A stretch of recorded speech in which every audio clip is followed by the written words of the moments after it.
Welcome to Journalism History, a podcast that rips out the pages of your history books to re-examine the stories you thought you knew, and the ones you were never told. I'm your host, Terry Finneman, guiding you through our own drafts of history. This episode is sponsored by the Department of Mass Media at Southeast Missouri State University in Cape Girardeau. Southeast prepares students to lead, influence, and craft media communications in an increasingly diverse and global media environment. One of two accredited programs in Missouri, Southeast has emphasized student-centered and experiential learning for 35 years. In the 1950s, public relations practitioners tried to garner respectability for their fledgling profession, and one international figure helped in that endeavor. President Dwight D. Eisenhower embraced public relations as a necessary component of American democracy, advancing the profession at a key moment in its history.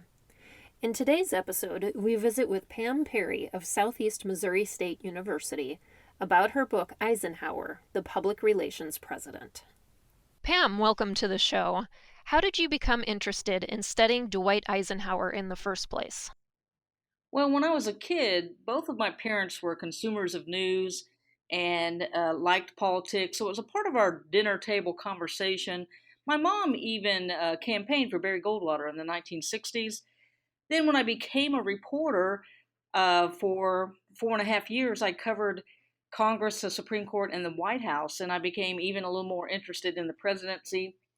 Then, when I went to do my doctorate at the University of Southern Miss, I wanted to do my dissertation on a woman named Anne Williams Wheaton, who was the first associate press secretary to a sitting president. Well, when I began to study her, I learned a lot more about her boss, Dwight Eisenhower, and found out not only was he a very interesting public relations subject, but that not much had been written about it. So your book is Dwight Eisenhower, the Public Relations President. Before we delve into Eisenhower specifically, what was the state of public relations in the 1950s? Well, the 1950s, public relations was working hard to gain legitimacy. Since the beginning of time, people had cared about their image and cared about communication, but public relations, as we understand it today, was really an American invention at the end of the 19th, beginning of the 20th century. And in its beginnings in the early 20th century, there were a lot of good practitioners, but there were some questionable practitioners. And so it was all across the board. And so PR practitioners were trying to become more credible. And you see organizations like the Public Relations Society of America cropping up. And at this time, when this fledgling profession is trying to become more professional, more respected, you have the head of the free world embracing public relations and media advisors, and he did a lot to advance the field for which he hasn't received a lot of credit. So let's talk about how Eisenhower used public relations and how he worked with reporters when he was a general during World War II. Eisenhower liked reporters. That's really an important thing to understand. I think he sort of at one point even contemplated being one when he lived in Abilene, Kansas. I don't think it was a real thing. It was just more he was curious about it. In World War II, he saw the press as a vital part of the war effort, and he included the press as a part of his headquarters. He embraced them. He had press conferences, and he did several things that were really quite unique and show his genius. For instance, when the war was over and they entered the concentration camps and they saw the atrocities, Ike almost instantaneously said, call the photographers, call the reporters, because someday someone is going to deny that this happened. So they documented the concentration camps. And just in that little thing where he called them in, you see the glimpse of his prescience. He got it, and he was right. People today, some people are trying to deny the Holocaust ever happened. He also took reporters sometimes into his confidence. I interviewed his granddaughter, Mary Jean Eisenhower, for the book, and she said there was one time when reporters were kind of asking him to tell them more, and he finally said, well, this is a military action we're going to take, but you can't report it because I just want you to know ahead of time. Now you live with the secret. And shockingly, none of them divulged it. It didn't leak. And I don't think he could do that today, probably, but he really respected the press. And after the war, he gave a speech in which he said that he thought press coverage helped expedite the end of the war because it kept Americans involved and engaged in what was going on. And he was a big believer in public support. Since you mentioned interviewing his granddaughter, talk to us about how difficult was it to get an interview with a member of a presidential family? Well, it was easier than I thought, but I think that has more to do with Mary Jean Eisenhower. She was just so gracious. So I was on my way to the Eisenhower Library to do research, and I simply emailed her and I said I will be coming through Kansas City, which is where she lived, and I said I would really like to interview you for this book, and she agreed to it. So I stopped by her offices, and she gave me a substantial interview. It was over 30 minutes. And then she graciously wrote the foreword to the book. And so I think that's unusual, though. I don't think you just happen upon members of a presidential family. But she was incredibly gracious to me to let me interview her and then later to write the foreword. Some may find it ironic to declare Eisenhower as the public relations president, especially when he's often overshadowed by Franklin Roosevelt and John Kennedy, who, of course, are well known for their effectiveness in public relations. So, talk more about why Eisenhower stands out as the public relations president. Absolutely. As a matter of fact, I think it's more than ironic. Most people, when I encounter them and they know about the book and haven't read it, they kind of scoff at the title, PR president. And then if they do read it, they say, you make a pretty good, compelling argument. And so he does get overlooked by several people. FDR, was great with his radio fireside chats, and he was a great orator. And JFK was what I like to call the press whisperer. He was great with the press corps, and he was great with speeches. Eisenhower wasn't good at public speeches. He found it awkward, and he often cursed the teleprompter, which was a relatively new invention at the time. But his speeches were prescient. His um, final speech, where he talked about the military industrial complex, still stands as one of the best speeches in presidential history. Now, the reason he's underrated is those things I've just said, but he deserves recognition because not so much that he's the best practitioner of PR, but I think he did the most for the field of public relations as president. I'll give you an example. This is the most important thing he did. He put the presidential press conference on the record and on television. And Sarah McClendon, who is a reporter who wrote a memoir, said actually that Dwight Eisenhower should be given credit for inventing the modern presidential press conference. And people don't know that. The presidential press conference prior to Eisenhower existed, but if you wanted to quote the president, you had to get permission. You weren't allowed to quote the president just because he said something. And his press secretary, James Haggerty, encouraged Ike to put the press conference on the record. And during his administration, his transcripts of his news conferences were printed in newspapers. And that was a first that you had a transcript of a presidential press conference. I mean, there may have been some here or there. Like I think some press conferences may have been put on the record here or there, but as a matter of course, like I think Truman maybe put one, but I mean, in terms of having them as a regular thing, it was Eisenhower. And bringing the television camera means that the American people can see the exchange. So that one thing changed the relationship to the press and the president, and the American people were the benefactors. So, you mentioned television. Talk more about his importance in television history. Well, when Eisenhower decided to put the press conference on the record and invite broadcast journalism in, this in the 1950s is a time when print journalism is still king. Newspapers, the New York Times, they were more powerful than broadcast journalism. And over time, over the period of time of his presidency, he helped elevate the field, and broadcast journalism became more powerful. As a matter of fact, Eisenhower was given an honorary Emmy for making this very difference in the field of television journalism. He also changed the way presidents campaign by doing different things with television in his campaigns. In 1952, he was the first president to appear in spot advertising on television. The presidential campaigns and candidates at this time kind of frowned upon that because they didn't want to sell the president as a bar of soap. And Eisenhower even didn't like it himself, but his media advisors, his PR advisors, said, "You need to do this." And he listened. He was a good client, which is unusual even today. And so he did these spot ads. And did they make a difference in the campaign?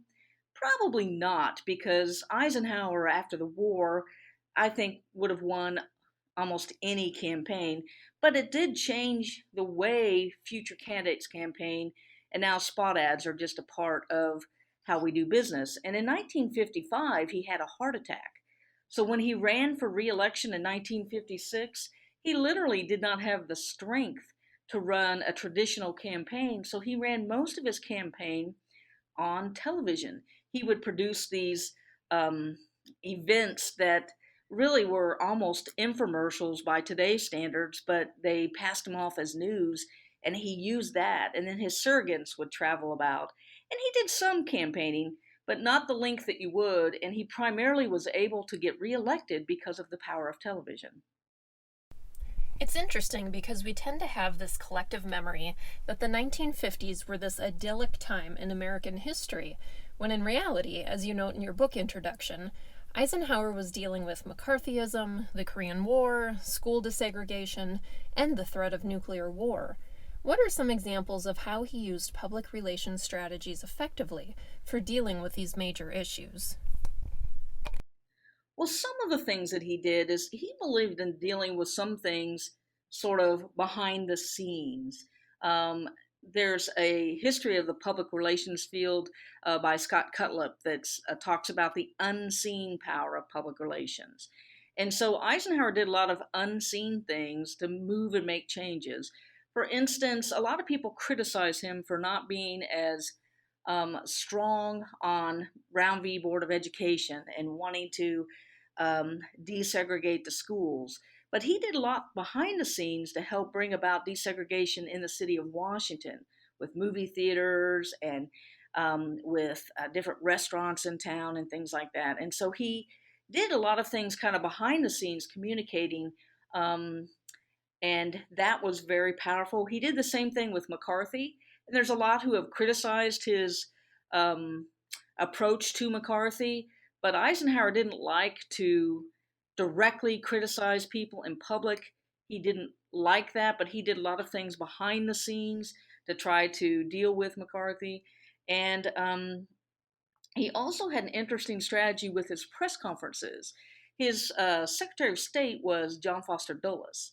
And John Foster Dulles would hold his press conferences on one day of the week, and then Eisenhower would do them afterwards. And so sometimes when the press would ask Ike about matters of state and foreign things, sometimes he could just say, "Well, I'm going to point you to what John Foster Dulles just said." And so they actually coordinated back and forth their press um, conferences and what they were going to say. So, going off of that, you mentioned Eisenhower's press secretary James Haggerty earlier. In your book, you called him the most influential press secretary in American history. Tell us what you mean by that and more about who he was. Okay. James Haggerty was a New York Times reporter who had been the press secretary for Eisenhower's campaign. At that time, they didn't really know each other very well. I also interviewed James Haggerty's son, Roger. And Roger said that his dad became very powerful in the Eisenhower administration simply through his competency. Eisenhower was a man that if you showed him you knew what you were talking about, he would have great faith in you. And so Haggerty developed a great deal of trust with Eisenhower. And one of the reasons he was influential for many reasons. One was he was there the whole administration. He was there for 8 years. And the stress of that, the pressure of that, a lot of press secretaries don't make it for 8 years. So he was there the whole time Eisenhower was there. He also becomes one of Eisenhower's closest advisors in the second term because John Foster Dulles dies, and Sherman Adams, his chief of staff resigns. And so at this point, later in the administration, Haggerty isn't just the mouthpiece, Haggerty is an advisor. And that's quite unusual, particularly today. Post Watergate, we see a lot of press secretaries who are kind of kept out of the inner circle so that they don't have to lie about things, so they have plausible deniability. Haggerty was in the middle of everything. One interesting anecdote: when Eisenhower had his heart attack in 1955, he spends several weeks in the hospital in Denver because he was on vacation when he had his heart attack. And Haggerty sort of takes control and needs to let the American people know that the president is still running the country. And so people would fly to Denver and meet with Ike in his hospital room, and then Haggerty would have them make a statement. Haggerty would have Ike sign a bill and then release a statement, so it looked like the president was working. And I'm not suggesting he wasn't in a coma or something like that, but Ike was pretty sick, and Haggerty did a lot with his public relations prowess to convey confidence to the world, because at that time we didn't know a lot about heart disease. Matter of fact, in some of my research, contemporary articles raise the question: was Haggerty actually running the country during those weeks? And if I ever get time and energy, I would like to write a book on Haggerty and explore that question further. Oh, that's cool. So you've talked about this a little bit before, but how do you see the Eisenhower administration's public relations contributions impacting the presidency and democracy in current times? I think it did a great deal to encourage democracy, in part because the American people get to see the presidency at work. Now, one thing I have to say is that the presidential press conference was not live under Eisenhower, they taped it. And then they even closely monitored and released the tapes for the journalists to use. So it wasn't ideal yet. There's still some, control of it, but it was a first step. JFK actually has live news conferences. But the very fact that the American people could see the Fourth Estate and the executive branch interact is just remarkable. Eisenhower also advances women in the 1950s at a time when it wasn't done, through Anne Williams Wheaton, who was the first woman to be an associate press secretary for a sitting U.S. president. And when Haggerty is out of the country or gone a couple times, she's the acting press secretary. And that was quite remarkable. Contemporary press reports lauded that. One of them even called it the shot heard around the world when she was sworn in 1957. So I think he advanced women, which advanced American society. He also did a couple of other things I thought was really significant. He created the U.S. Information Agency, which was a freestanding federal agency for basically public relations to the world. During that period of time, it was the United States trying to win the Cold War, and Eisenhower believed that he could win the Cold War with communication. And he thought if we had enough communication, we could win the debate as to whether democracy or communism should rule, and then you wouldn't even have to have gunfire. And the U.S. Information Agency lasted for 40 years. It was rolled back into the State Department under the Clinton administration when it's perceived the Cold War is over. But that 40-year federal agency devoted to public relations, I think, makes him the public relations president. One other thing I'd like to mention, and then I'll stop, is when he was Army Chief of Staff in 1946, he authorized the creation of the U.S. Army Information School.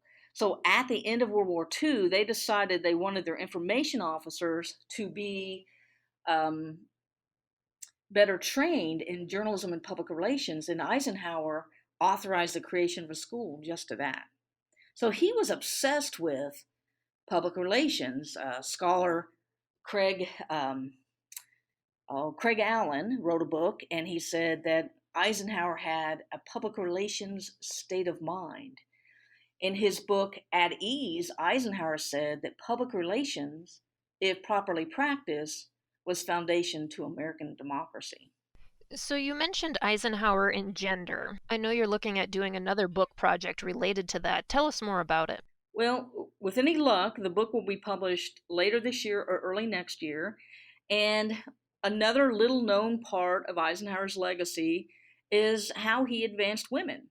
Here's Eisenhower. He's born in 1890, and he, in the 1950s, appoints women to federal offices.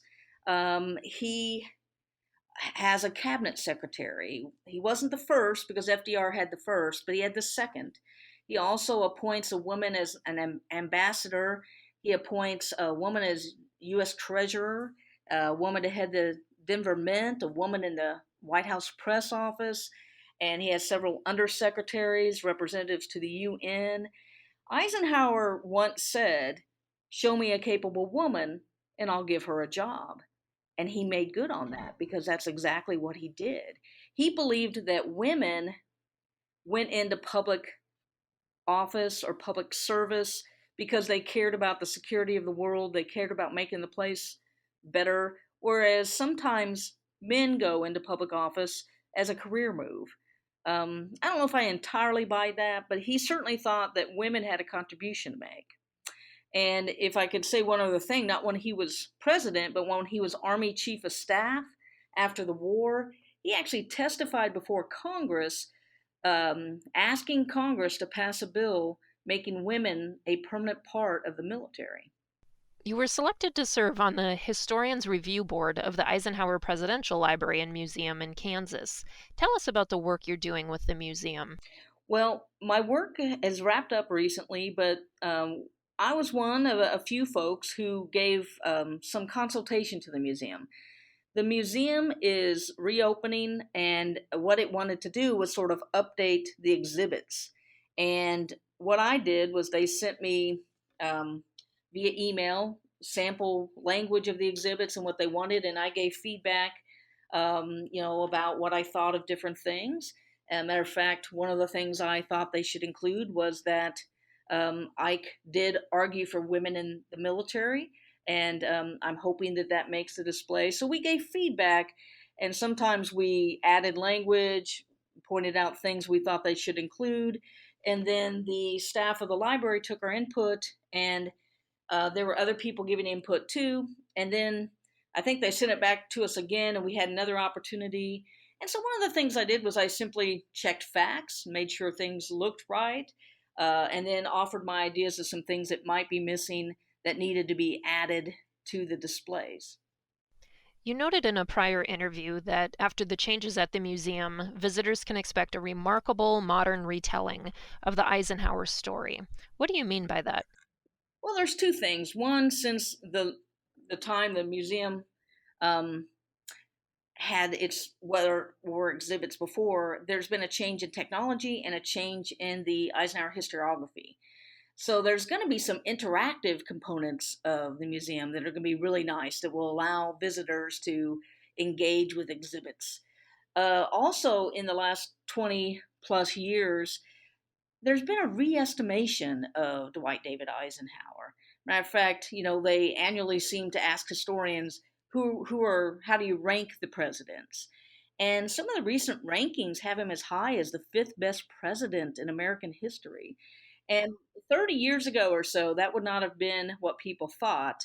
There have been some very significant books written about him. And so I think people are going to learn things like that he advanced women in the military and that he did some things for civil rights he hasn't gotten credit for. And so there's some, I think, new research that will be explored in the exhibits. Our final question of the show: why does journalism history matter? Journalism history matters because it's the history of America. If you go back to colonial times before we were a country, it was newspapers who led the rallying cry, no taxation without representation. And when we founded our nation, it was free expression, free speech, freedom of the press. Those were our founding principles, or among them. And so It is so important to understand journalism history because it's wrapped up in the history of who we are as a people. In the First Amendment, the first five freedoms protected include the press. And if you go throughout our history, the time of the Civil War, there's a great remaking of journalism during this period. And how the country changes, journalism changes. And you go through every significant moment in our country's history, and journalism is right there making a difference, shaping and reflecting our nation. Okay, well, thanks so much for joining us today. Thanks for tuning in, and additional thanks to our sponsor, the Department of Mass Media at Southeast Missouri State University, and to Taylor and Francis, the publisher of our academic journal, Journalism History. Until next time, I'm your host, Terry Finneman, signing off with the words of Edward R. Murrow. Good night, and good luck.